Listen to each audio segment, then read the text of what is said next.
If you tuned in last week, you know I asked about Batman's parents. So who have you seen die more often, the Waynes or Kenny? We'll get back to that in a moment.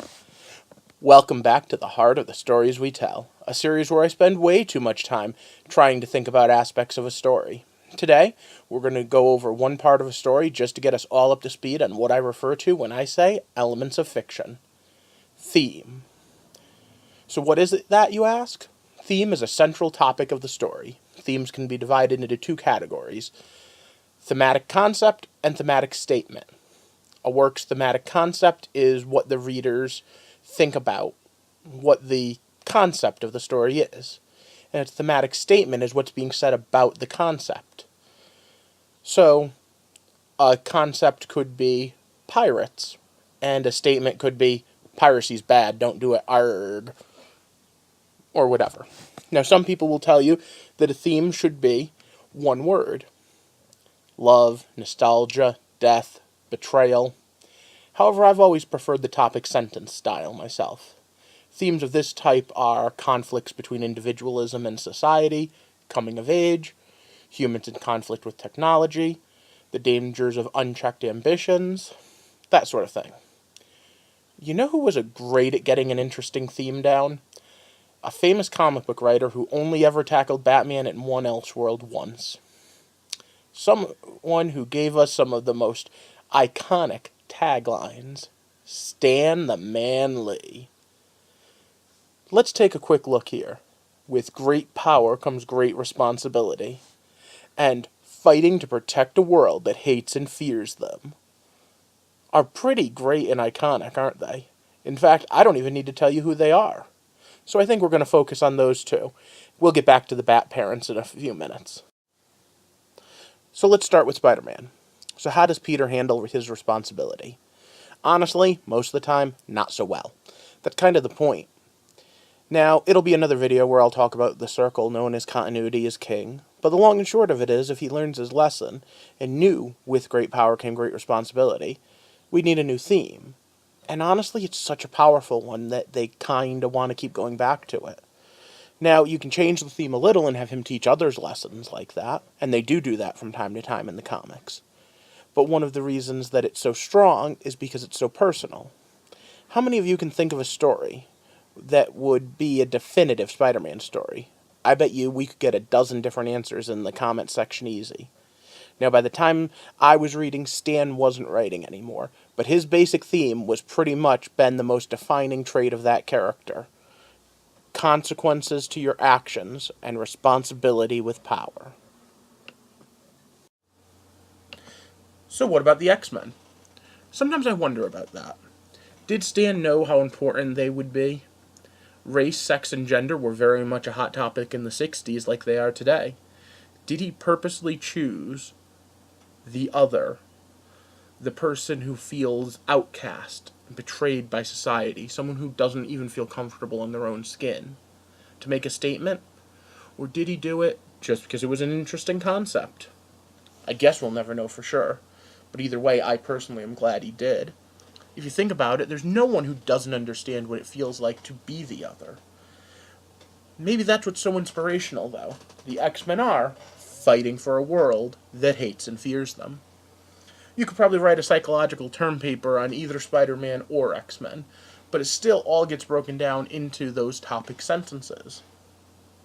Now, as we look at those two, we need to talk about what theme isn't, because it's too easy to confuse it with something called motif. A motif is a repeated symbol that develops the theme. Batman has a bat motif. Batman does not have a bat theme. He has a mobile, a wing, rangs, belt, but the bat isn't really the important part. Motifs are used a lot to discuss literature. In Shakespeare's Hamlet, we have a recurring motif of incest, and that's really a little more deep than I want to go, but there's a lot of rampant sexual misogynist stuff in there too. Mark Twain's The Adventures of Huckleberry Finn, the most obvious motif in the narrative is the superstitions. Jim appears silly to believe all sorts of signs and omens, but interestingly predicts the coming events. Again, the themes aren't those, but those motifs, the set dressing. And for that, I'm going to just diverge a moment, because I just recently read something that George R. R. Martin wrote. He called it the furniture, and he uses it to set up what genre things are. And genre is another one of those things that we're going to have to talk about more in depth. Some people think genre is the most important label to put on something. Other people think it's just where your book gets put on the shelf. And they both have points. And so, in order to kind of bring this all around, the set dressing isn't what is important. Let me give another good classic example of motif. Joseph Conrad's Heart of Darkness. Most of you probably read it in freshman year of college. The protagonist, Marlowe, gets information about the world either by observing his surroundings or listening to conversations of others. The motif is observation and eavesdropping. There's another kind of evident motif of a comparison between the exterior and the interior, but again, that's going more in depth into the Heart of Darkness than I want to. Initially, Marlowe is just observing things on their surface and gaining insight into them. Now, if motif isn't theme, it also has something in common with our last video. It's more of a serial symbolism. Remember last week's gun fu example for equilibrium? How the bullets were bullets, but so was the medicine that they injected? Well, that's all part of the motif. Any one example of that's a symbol. When it overall is encompassing the whole movie, it's a motif. Maybe I should have explained that back then too. But, for now, the importance here is that motif and theme and symbolism work together. Now that brings us to another one, something much more complicated, morale. Let's dive in there. So the moral of the story, we've all heard that, right? Mostly it comes from Aesop's fables, but morale is kind of a theme. It's a specific type of theme meant to teach a lesson. So let's just take a quick look at the easiest to talk about Aesop's fable, the tortoise and the hare. You know, the turtle and the rabbit. Everyone knows this one, right?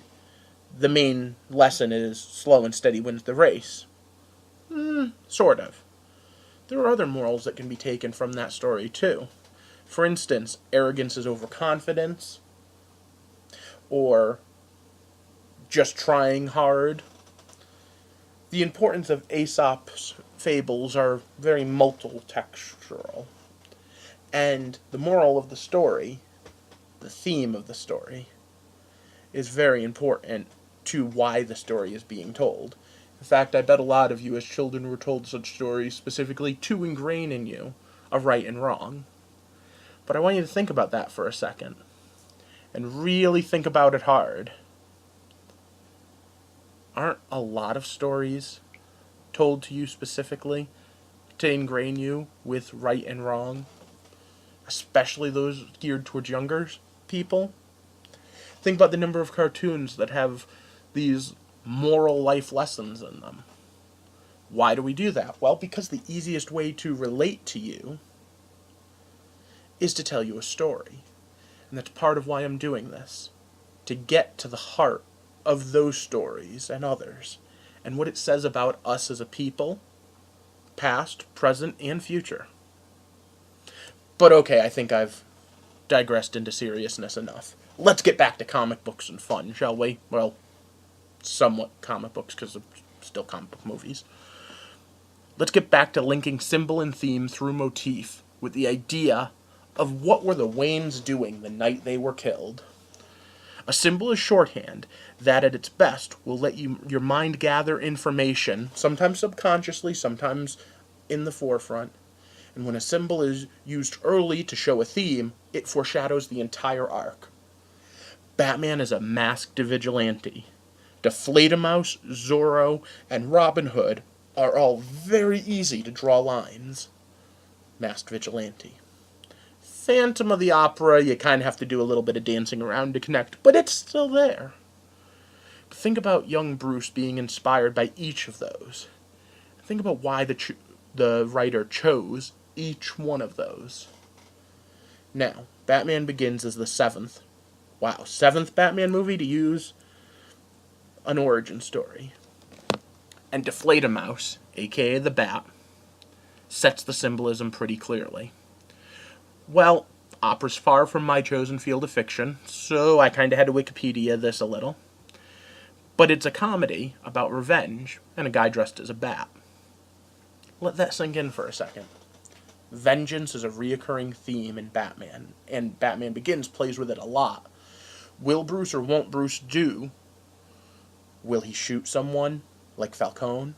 Will he shoot the man that shot his parents, Joe Chill? Where's the line to be drawn between being a vigilante for vengeance and a vigilante for justice? And now think back. If Deflate-A-Mouse is a comedy about vengeance, then isn't that telling you long before you see any of those scenes what type of story this is going to be? So does a movie with Deflate-A-Mouse or one with Zorro mean a little bit different? Well, I guess that depends on your theme. Is it justice? Vengeance?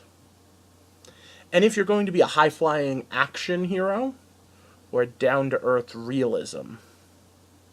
Because let's be honest, Zorro was never written to be realistic. It was pure fantasy. So let's talk about Excalibur being on that list.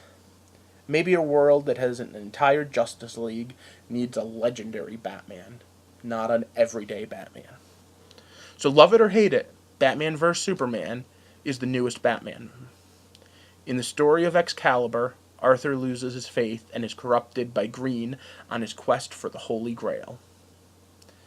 On its surface, it's a story about knights, and its religious symbolism doesn't really fit Batman. Batman's not very religious. So what does that do for a Batman story? Well, by placing it so early, it starts to talk about the theme of losing faith. Batman doesn't lose faith in God. He loses faith in humanity. His quest isn't for the Holy Grail. His quest is for justice. And somewhere along the way, he lost that. You can hear Alfred warn him about it multiple times. Now, some people can take this even further and have a Luther Doomsday Morgana Mordred thing. You can look up the article. I'm not sure that I'd quite go that far, but I think everyone can draw their own conclusions here. The idea of Excalibur and the idea of Batman v Superman and how they link up. Now, I have a very important question for you in the comments today. If you were remaking Batman, regardless of whether it was for an extended multi-hero universe in the movies, or if you were writing him in the comics, or if you were just making a cartoon, but you absolutely had to include that origin, what would you have the Waynes doing that night? And how would that influence the rest of the story? In the meantime, I've, while doing these elements of fiction, come up with several other things to do videos on. But first I want to hear some deconstruction from you guys. What did you like and not like about this series? I'd be more than happy to respond in another video if you have any questions. And before I delve into any other topics, maybe I should start with my first set of story deconstructions. So I'm going to take all of these last 7 videos, put them all together, and try to talk about the story of the 3 Harrys, specifically the 3 Harrys of urban fantasy. I hope you all enjoyed this beginning, and let me know if a story you want me to look at is coming up. I believe there is no story so bad that you're not getting something out of it, and starting soon I'm going to try to show that. For now, I'd like to thank you for listening to me and bearing with me as I've started to take this walk through the heart of the stories we tell. Thank you for listening.